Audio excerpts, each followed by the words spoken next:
I don't know about you. I've got the goosebumps. Do you have the goosebumps hearing that right now? Honestly, Cool. I recorded it so I could watch when I got home from the game. I thought I was going to cry on the 18th hole.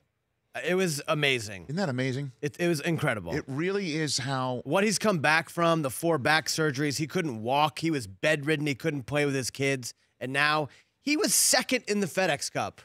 Second in the standings. He's now it's the unbelievable. odds-on favorite to win the Masters next year.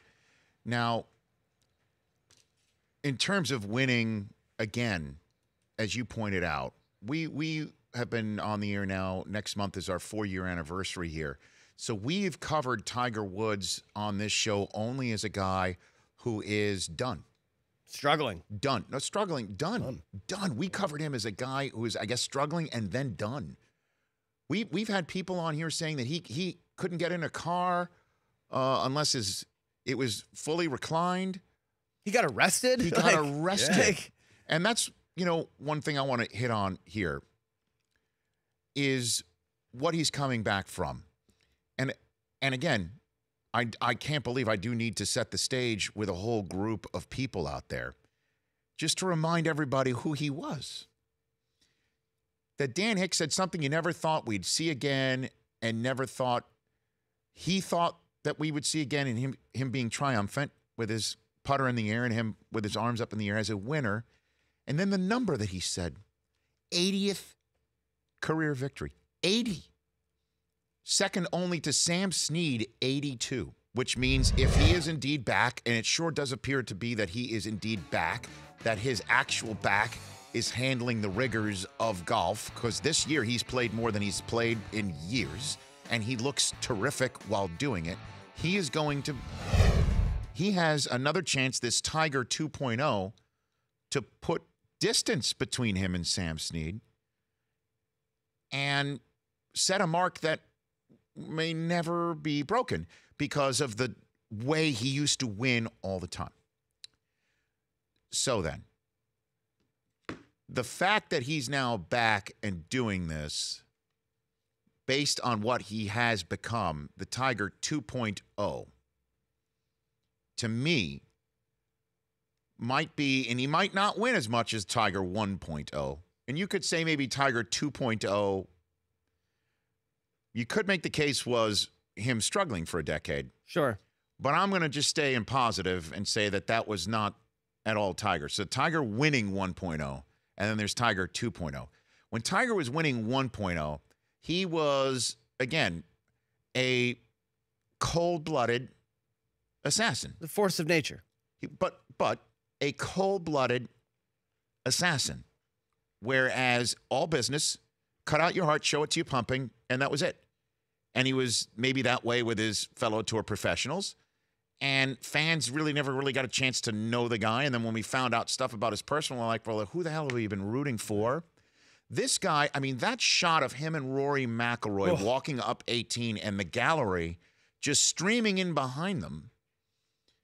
And at one point you could see Rory turning to Tiger and basically saying, do you see what's going on behind us right here? I mean, and how I'm getting goosebumps just talking about it. Just that visual of the golf fans surrounding Tiger Woods and him being in the middle of the fandom and feeling comfortable about it is a visual that I think nails down what we're loving about Tiger 2.0. He's a dad. He got emotional when talking about it. He's showing like actual human emotion.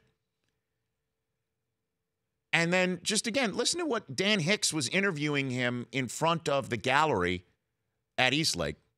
They're chanting his name. They're going absolutely bonkers because, again, they're feeling what we've been feeling, Chris, that we wanted to see this happen. Wanted this so bad. We wanted it so bad. And so rare in sports do we as fans get what we want so bad and have a talent like Tiger Woods give it to us.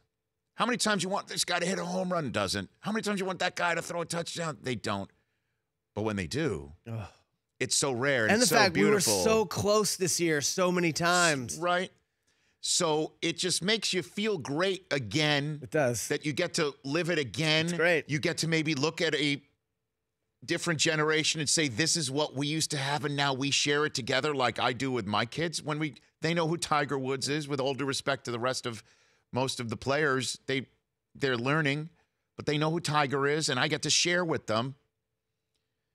So they're going nuts because they're there. They're witness to it. They're going crazy. And then Tiger, the emotion overcame him. Here's was him with Dan Hicks.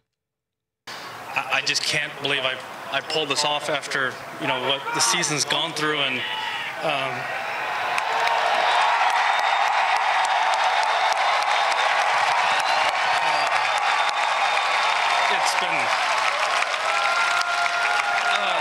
it's been tough. I've had not so easy the last couple of years, and I've worked my way back, and I couldn't have done it without the help of everyone around me, and some of those close, like some of the players that I saw after on 18th green here. Some of them knew what I was struggling with, and it was really special to see them there, and it's just hard to believe I've won the tour championship. And again, it's just he's got water in his eyes, and then he's saying like some of the guys on the tour know what he's been through. So again, he's opened himself up for those around him, and I might be overstepping here, and if I am, then I give my apologies in advance to Tiger. But if I'm not, or I'm close to something, then I'm going to say it here. If part of what he was coming back from and his struggles involves any form of opioid addiction, any form of problems with opioids, if Tiger had that experience, I'm basically saying to him, and this is saying a lot, please say something. Please say something about the dangers of opioid addiction and whatever you have done to get through it. Because so many of us out there in this simulcast, taking in this simulcast, knows somebody who's either going through it or knows somebody who has fallen victim to it or knows somebody who has. And it's a scourge going on in this country.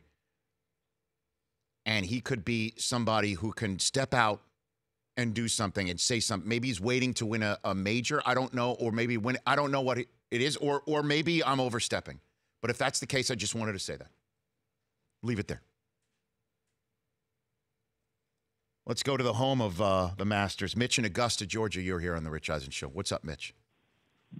Hey, Rich. Thanks for taking my call. Thanks for making it.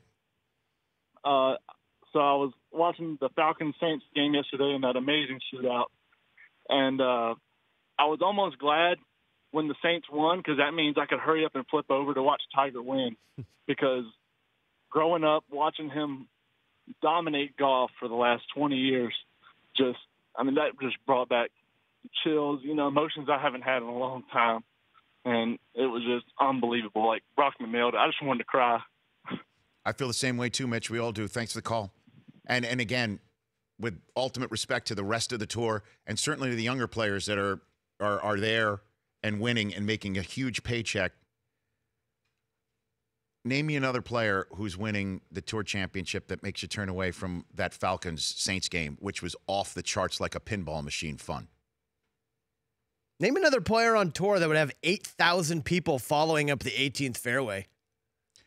And again, I just want to just say one more thing. I just wanted, like I said, I might have overstepped with Tiger right there. Maybe. I don't know. He said if he got professional help or not. I'm just throwing it out there. If he has had that in any way, shape, or form, I'd love to hear about it because I think it would be very inspirational to a huge population. And if he hasn't, then I apologize. I mean, I don't think you overstepped. When he was arrested, he had 5 different drugs in his system. I mean, I just want to throw it out there. And certainly if he is still struggling with something, maybe that would be helpful. But he's just been incredible, and it has just been a dynamite turn of events for people who are we're getting emotional about it. I think it's the biggest sports story of the year, his comeback. It's unbelievable. It really is. The Rich Eisen Show, weekdays at noon Eastern on Audience.